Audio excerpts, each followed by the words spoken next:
We are here at a very interesting startup event where we want to learn a little bit more about what startups do, or what founders do, and why it is that VCs back these companies. So, Kunpat, you are supposed to be an expert.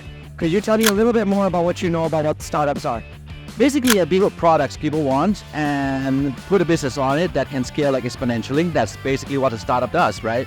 Build a exponentially growing business. We've with this concept that startups don't make money and they have a runway. What's a runway?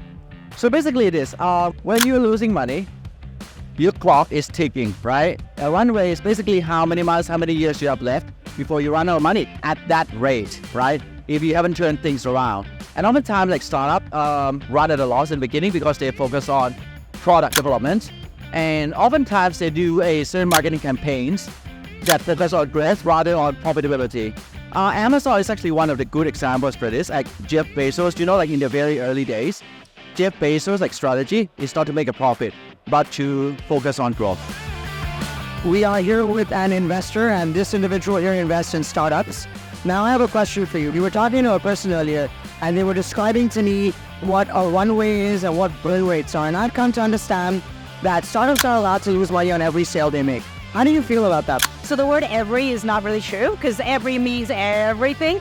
So maybe it's more like you can lose money in the beginning. How long is the beginning? Depends on your run when your cash runs.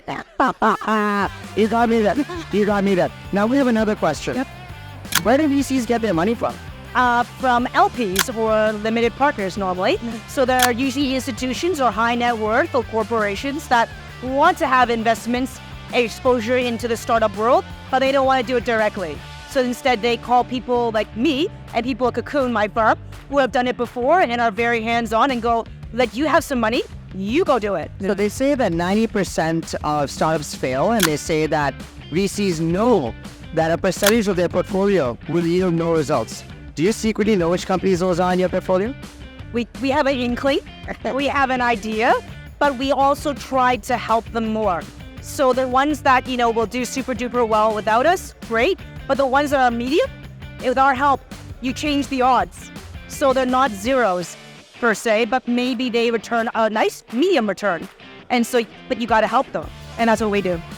My second last question, this one's an interesting one. How do you do valuations? Magic. You're a wizard, Harry. Magic? I love it. With math, and with thinking about the sentiment of the market, we think about how much money it costs to build the business, how much money we have to fund that business, what that journey is, and then ultimately how much an exit would garner us. And then you do the math comparison, basically. If you had to shortlist one trait that a founder should have, what would it be? Resilience and the ability to listen is very, very key. And to be persistent as well. So I'm very happy to work with entrepreneurs that disagree with me. Keep going, be persistent and resilient. I like that. That is absolutely amazing. Now, do you think the world would be a less pleasant place without VC money?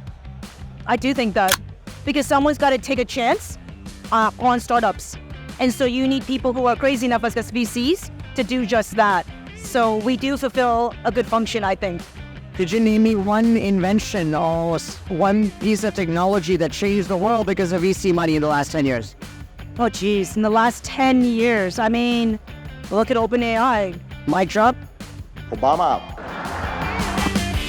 So we have a very, very successful individual here who has had a very illustrious career with Coca-Cola and a few other companies that are global powerhouses. And she's decided to perhaps quit her job and start her own founder. Are you crazy? I think you have to be a little bit crazy to be a founder. Yeah, so I guess I am. Does your husband know? Yes. And do you have kids at home? Yes. How do you plan to feed them? I'm going to ask my husband to answer that question. It's his responsibility. As a founder, they say you need certain traits. What trait would you say you need to be a successful founder? Somebody once told me, and I agree, you have to be basically James Bond, which is 3 things: unflappable, resourceful, and resilient. We've got to leverage a lot tonight. Now I have another question for you, and this is going to be the last question for you today. If your startup fails, will you do it again? Yes. Resilience here, showcased 101. Thank you so much. So we are here with an individual who has been in the startup ecosystem for 15 years plus. I was told earlier today that founders have to be resilient. Besides being resilient, what else do they need to be?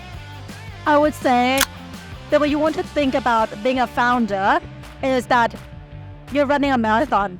So you need to pace yourself, because if you don't, you are going to burn out very quickly, or you're just going to run out of stamina and you're not going to last. Can you name me one life-changing product that is the result of VC capital in the last 10 years? I would say generative AI, because now even when I need to go to doctors, or when I need to okay, I want to buy a sunscreen, where do I start? There's plenty of sunscreen on the market, right? I use generative AI for product recommendation.